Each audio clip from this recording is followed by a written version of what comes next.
Hi hello வணக்கம் welcome back to Tilaksmani YouTube channel. இந்த பதிவில் நம்ம என்ன பார்க்க போகிறோன்னு பார்த்தீங்கன்னா, சபரிமலைக்கு செல்லும் சுவாமிகள் மாலை அணியும் சரியான முறை, அதுக்கப்புறம் பார்த்தீங்கன்னா என்னைக்கு மாலை அணிந்து விரதத்தை இருக்கிறதுக்கு தொடங்கணும்.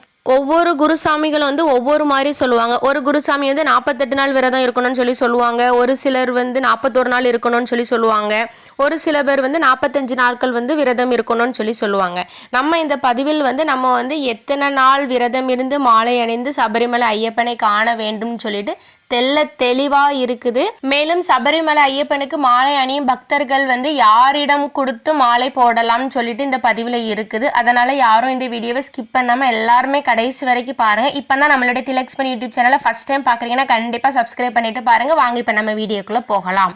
நான் சொல்ற இந்த பதிவு எங்க சாமியோட குருசாமி சொன்னதுதான் நான் சொல்றேன். ஏன்னா எங்க வீட்லயும் ஒரு சாமி மாலை போட்டு சபரிமலை ஐயப்பனை தரிசனம் பார்த்துட்டு தான் வந்துட்டு இருக்காங்க. அதனால எங்க சாமி மாலை போடும்போது இதெல்லாம் பின்பற்றி தான் மாலை போடுவாங்க. அதை தான் உங்களுக்கு இந்த பதிவில் தெளிவா நான் சொல்ல போறேன். இந்த பதிவை பார்த்துட்டு இருக்கவங்களுக்கு ஏதாவது சந்தேகம் இருந்தா கண்டிப்பா கமெண்ட்ல நீங்க கேளுங்க. எங்க வீட்டு சாமியோட குருசாமிகிட்ட கேட்டு நான் உங்களோட சந்தேகத்தை எல்லாமே நான் கிளியர் பண்றேன். வாங்க இப்ப நம்ம வீடியோக்குள்ள போகலாம். சபரிமலை செல்லும் பக்தர்கள் கார்த்திகை 1ஆம் தேதி மாலையிட்டால் ஒரு மண்டலம் விரதம் இருந்து சபரிமலைக்கு செல்லவும், அதுக்கப்புறம் பாத்தீங்கன்னா மகர விளக்கு காணவும் சரியான கால நேரம் அமையுங்கிறதுனாலதான் ஐயப்ப சாமி பக்தர்கள் கார்த்திகை 1ஆம் தேதி மாலை போடுறாங்கன்னு சொல்லிட்டு எல்லாரும் சொல்லிட்டு வராங்க.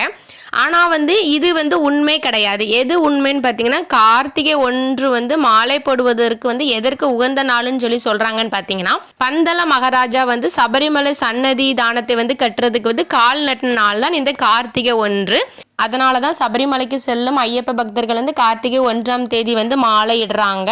கார்த்திகை 1ஆம் தேதி நீங்கள் மாலை போடுறீங்கன்னா அன்னைக்கு நல்ல நேரம் பார்க்க வேண்டிய அவசியமே கிடையாது. அன்னைக்கு நீங்கள் எப்போ வேணாலும் நீங்கள் மாலை போட்டுக்கலாம். சரி, இப்போ நம்ம அடுத்த கேள்வி எல்லாருக்குமே ரொம்ப சந்தேகமான உள்ள கேள்வி தான். விரதம் 48 நாள் இருக்கணுமா, 41 நாள் இருக்கணுமா, 45 நாள் இருக்கணுமான்னு சொல்லிட்டு இந்த பதிவில் நம்ம பார்க்கலாம்.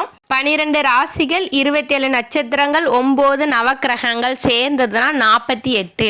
இந்த 48 நாள் நம்ம விரதம் இருந்தால் ஒரு மண்டல காலம் சொல்றாங்க. நம்ம இந்த 48 நாள் விரதம் இருப்பதனால் அனைத்து ராசிகளும் நட்சத்திரமும் நவக்கிரகத்தையும் சேர்த்து வழிபடுவதற்கு இணையான பலன் நமக்கு கிடைக்கும் என்று சொல்லப்படுகிறது.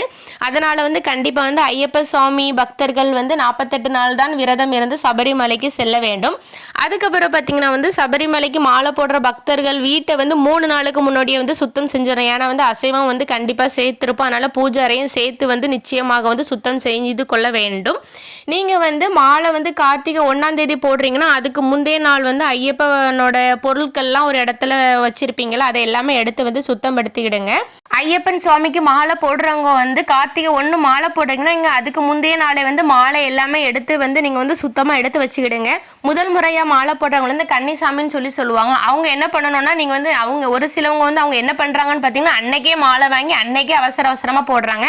அப்படி மட்டும் நீங்க பண்ணாதீங்க. ஒரு நாளைக்கு முன்னக்கூட்டி நீங்க மாலை வாங்கி வச்சுக்கிடுறதா ரொம்பவே நல்லது. எந்த மாலை அணியணும்னு சொல்லி பார்த்தீங்கன்னா துளசி மாலை அணிவது ரொம்ப ரொம்ப சிறப்பு. அதுக்கப்புறம் படிகை மாலை அணியலாம், ருத்ராட்சம் அணியலாம். வருஷம் சபரிமலைக்கு போயிட்டு வந்துட்டு இருப்பாங்கல்லாங்க, அவங்க அந்த மாலையை எப்படி சுத்தம் பண்ணணும்னு சொல்லி பார்க்கலாமா. துளசி மாலையை மஞ்சள் நீரில் நல்லா ஊற வச்சு சுத்தம் பண்ணிக்கிடுங்க. படிகை மாலையை நல்லா சுத்தமான பாலில் போட்டு நீங்கள் அதை சுத்தம் பண்ணி எடுத்துக்கிடுங்க. ருத்ராட்ச மாலையை நீங்கள் பன்னீரில் சுத்தம் செய்து எடுத்துக்கொள்ளுங்கள். கிட்டத்தட்ட நீங்கள் ஒரு மணி நேரமாவது நீங்கள் அதில் ஊற வச்சு நீங்கள் சுத்தம் படுத்தி எடுத்துக்கிடுங்க. அதுக்கப்புறம் பார்த்தீங்கன்னா நல்ல தூய்மையான நீரில் மாலையை கட்டாயமாக கழுவிடுங்க. முதல் தடவை மாலை போடுகிற கன்னிசாமிகள் எப்படி மாலை பார்த்து வாங்க வேண்டும் என்று பார்த்தீங்கன்னா, அந்த மாலையில் 108 எண்ணிக்கை இருக்கணும். துளசி மாலையாக இருந்தாலும் சரி, ருத்ராட்ச மாலையாக இருந்தாலும் சரி 108 எண்ணிக்கையில் இருக்கணும். யாரும் மறந்துடாதீங்க.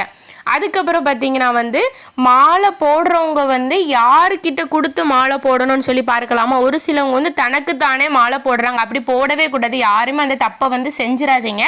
உங்களுக்குன்னு குருசாமி இருப்பாங்கல்லாங்க, அவங்க கிட்ட கொடுத்து நீங்க மாலை போடலாம். அப்படி இல்லைன்னா கோயில் குருக்களிடம் கொடுத்து கூட நீங்க மாலை போடலாம்.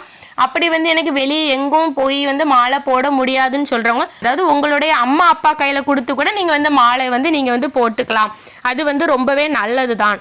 நீங்க வந்து இந்த மாலை போட்ட நேரத்துல இருந்து வந்து நீங்களும் ஐயப்ப சாமிகளாக தான் பார்க்கப்படுவீங்க. அதனால வந்து நீங்க வந்து சாமியே சரணம் ஐயப்பான்னு சொல்லிட்டு காலையிலும் மாலையிலும் கண்டிப்பா சொல்லுங்க.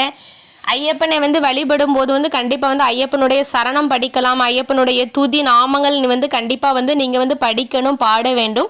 நீங்கள் வந்து முழு மனதோடு நீங்கள் விரதம் இருந்து ஐயப்பன் வணங்கி வழிபாடு செய்யுங்கள். நிச்சயமாக உங்களுடைய வேண்டுதல் அனைத்தும் நிறைவேறும். அதனால வந்து ஐயப்ப சுவாமிகள் அனைவரும் 48 நாள் விரதம் இருந்து மாலை அணிவித்து ஐயப்பனை வந்து தரிசனம் பார்த்துட்டு வாங்க. ரொம்பவே சிறப்பாக இருக்கும். உங்களுக்கு வந்து இன்னும் பல தகவல் அறியணும்னா கண்டிப்பாக நம்மளுடைய திலக்ஸ்மணி யூடியூப் சேனல் கண்டிப்பாக சப்ஸ்கிரைப் பண்ணுங்க. உங்க ஃப்ரெண்ட்ஸ் அண்ட் ஃபேமிலிக்கு வந்து ஷேர் பண்ணுங்க. உங்க ஃப்ரெண்ட்ஸ் கூட மாலை போட்டுருக்கலாம், எப்படி மாலை போடணும் என்ன ஏதுன்னு சொல்லி டீட்டெயில் தெரியாம இருக்கலாம்ல, அதனால கண்டிப்பா எல்லாத்துக்குமே வந்து இந்த வீடியோ வந்து ஷேர் பண்ணுங்கள். இன்னும் உங்களுக்கு ஏதாவது வந்து டீட்டெயில் வேணும்னா கண்டிப்பா வந்து கமெண்ட்ல சொல்லுங்க. நான் வந்து எங்க சாமியோட குருசாமி கிட்ட கேட்டு வந்து உங்களுடைய சந்தேகத்திற்கு உண்டான பதில் அனைத்தையும் நான் வந்து தருகிறேன். மாலை போடுகிற அனைத்து ஐயப்ப சுவாமி பக்தர்களுக்கும் ஐயப்பனின் அருள் முழுமையாகவும் பரிபூரணமாகவும் கிடைக்கும். தேங்க்யூ ஃபார் யுவர் வாட்சிங். இனி அடுத்து இதே மாதிரி ஒரு நல்ல பதிவில் சந்திக்கலாம். நன்றி, வணக்கம்.